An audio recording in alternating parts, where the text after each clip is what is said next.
انتوا عارفين نحمص الله ينور. لا ما احنا عايزين نطلع في السينما.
الانشاءات سواء كانت مطاعم سواء كانت يعني ملاعب اطفال او ايا كان اللي هنعملها او محطه وقود زي ما انت بتقول، ويفضل تكون على المخرج النفق في يا ريت في منطقه فندم احنا مخصصينها. كنا قلنا ان من دلوقتي شركه بتروجيت مسؤوله عن انشاء الطريق اللي واصل من النفق هنا لحد الطريق المعاكس اللي هو اسمه طريق ايه؟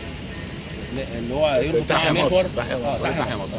بتروجيت مسؤوله يا فندم دلوقتي بترفع فيه، وموضوع الاشغالات وموضوع الاراضي اللي احنا هننزل كده ده خلصان. تمام. ده خلصان بيننا وبين المحافظه، وده شغل الدوله ما تكونش دعوه بيه. انت يا فندم ارفع واعمل التصميم بتاعه دلوقتي. طريق تحيا مصر من مخرج النفق من هنا حتى طريق المعاكس يربط مع الكوبري اللي احنا هنعمله على طريق المعاكس. تمام. شوفوا برضه لو انتم ما كانش الكوبري رسى على حد قدموا عرض فيه. مش كبار صعب كده بس الشغل يمسكوا هنا اهو. ماشي. شركه بتروجيت بتقول ان هي ما عندهاش شغل، ودي شركه الدوله عايزين شغال. لا ده اول مره يقولوا مليارات وبتاع. لما خلاص في الجرايد مليارات عندهم. لما يبقى الانفاق دي بتاعت الاسماعيليه بيعتبروا فيها كام؟ 20 مليار باين؟ هم هياخدوا 10. هم هياخدوا 10. لا قالوا والله في الجرايد. شرق التفريع وشرق التفريع عندهم شغل كتير. بسم الله ما شاء الله. ربنا يبارك. ربنا يبارك لكم. تكسبوا الحلال وتشغلوا ناس وتفتحوا بيوت ناس وتعملوا مشروعات قوميه كبيره تعود بالنفع على بلدنا ان شاء الله. فاهلا وسهلا. اكسب زي ما انت عايز، بس مش هنسيبك تكسب كتير. خلي بالك.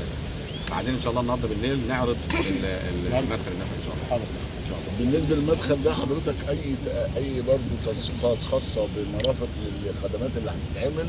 احنا جاهزين نعمل على طول تنسيق. بلغونا ونبعت لكم. المحافظ مش هيتاخر. تعمل حاجه حضاريه للاسماعيليه. مرافقها، ميتها، صرفها، كل الاماكن اللي تستقروا فيها مع سياده القائد على انها هتنشا على المحور. احنا مسؤولين معاكم ومشاركين تماما في توصيل المرافق لها تماما ان شاء الله. شاكرين.